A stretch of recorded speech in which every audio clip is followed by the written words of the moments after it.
Welcome back.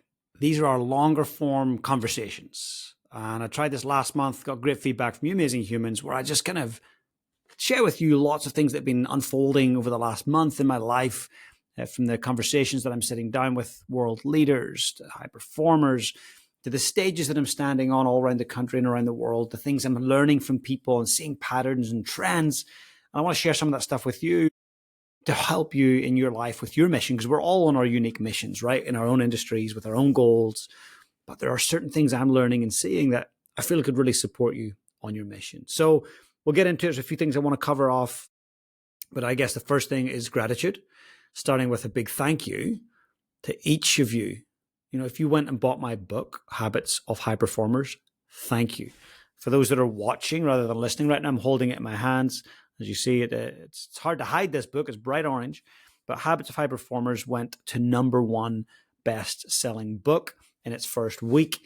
And then the Nielsen list, which is like the gold standard for measuring book sales, they've just reported this past weekend that it's the #1 best-selling book across the last 4 weeks, up against other big sellers like the amazing Jacinda Ardern, if you like her, and others like Grant Robertson.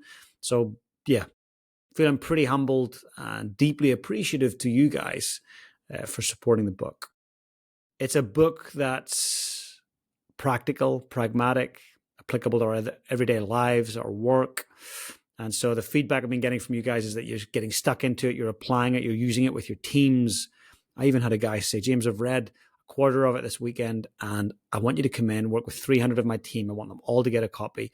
And I want to go through each of those 7 habits and actually integrate it into their lives and work. And I'll tell you what, that's exactly what I geek out on. So it's been a great time. We've had 3 big book launches in Invercargill, thanks to Tony Miles, the Southland Business Chamber. Ice House hosted us up for an amazing event in Auckland. And then, of course, the Irish Business Network here in Christchurch. And that was a really special one because Finn and Caroline were there, my family and friends and clients. Really, really special one. They were all amazing book launches, but that one was particularly special and close to my heart. So I guess a couple of things to reflect on is get radically clear on what it is you want. That's probably the one thing with the book. People say, how did you write the book? I was like, just get radically clear on what I wanted. And I'm going to encourage you all to do exactly the same thing.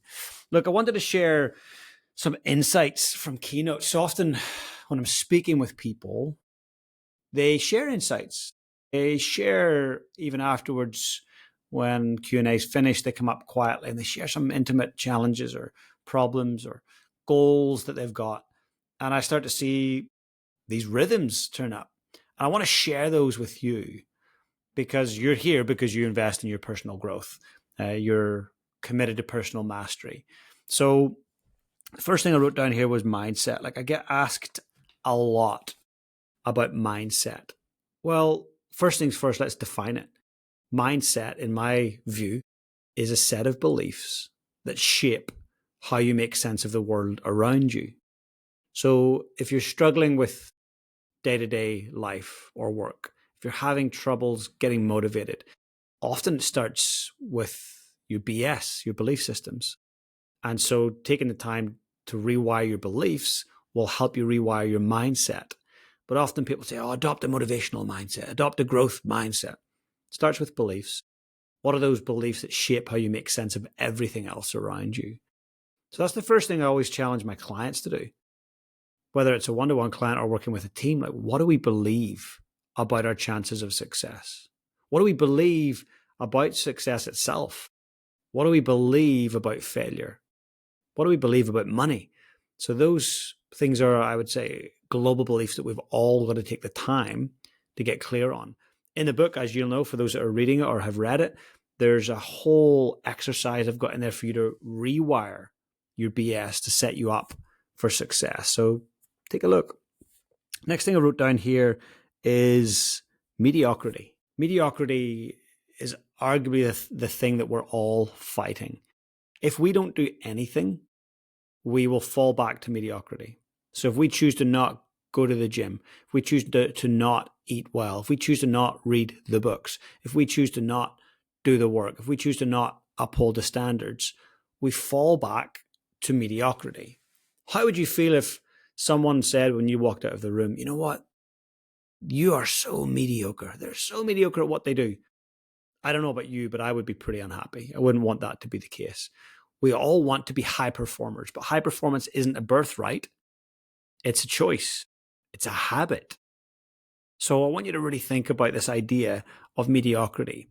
Which parts of your work or your life are mediocre? You know it. You don't need me to tell you. You don't need me to point it out. You don't need a coach to help you find which parts are mediocre. You already know. Identify those and ask yourself, what would better look like? What would better in that area look like? And you'll already know. And if you struggle with that, that's where you can engage a mentor or a coach or someone that could just be a sounding board. But we have to fight mediocrity as individuals, as teams, organizations, and as a country. If we let mediocrity become acceptable, that's when we see whole nations go backwards. We must not settle for mediocrity. And there'll be certain parts of your life where you're maybe less disciplined, but there's certain key things like your health, your wealth, your mindset, your relationships, your deeply important work. You cannot accept mediocrity. The reason I wrote the book was I wanted it to be an antidote to mediocrity. I wanted to take the greatest lessons from the greatest people I've worked with and help everyday humans implement that in their lives.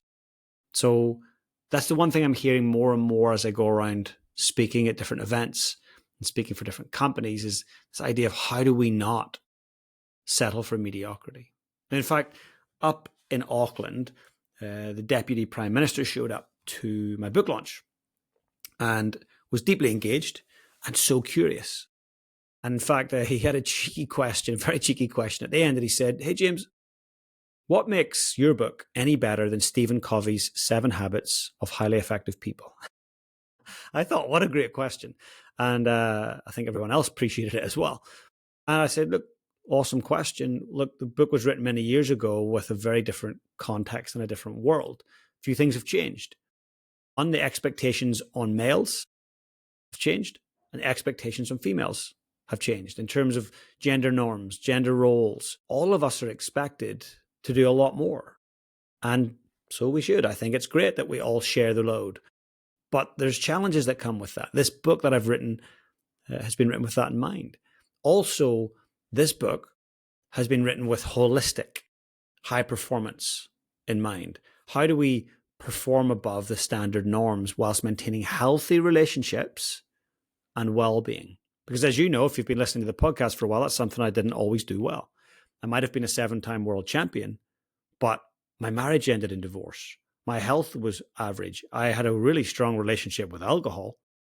That's not high performance. So this book was written as an antidote to that, to go, how do we consistently exceed the norms, be high performers while still having a really good life? Not perfect, but a really good life in those other key areas. So that was my answer. And I think you liked it. So I want you to think about that for you. What is it that you're trying to battle the mediocrity with? Which part of your life are you not 100% satisfied with? Let's get radically clear on what better looks like there. That's what the greats do.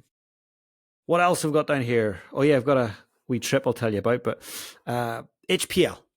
I know some of you are coming to HPL. If you are coming and you listen to the podcast, please come up and tell me you do so. I want to see you. I want to meet you. I want to thank you for doing that. HPL is my annual event. I only host one a year. I only do it in Christchurch here in the South Island of New Zealand. We get people from all over Australasia coming in for it. It's 400 high performers, aspiring high performers, leaders, entrepreneurs, CEOs, founders, parents, teenager. The youngest we've had is 14 there, right up to late 70s. It's a day of personal mastery, a day of personal growth. Next month, October 10th, in Christchurch. If you want more details or do want to grab one of the last few tickets, there's going to be a link in the show notes here, or go to my website, jjloughlin.com, and you'll be able to see live event. Grab yourself a ticket. All the early bird tickets have gone. They flew out the door. Tier 1 tickets are about to go as well.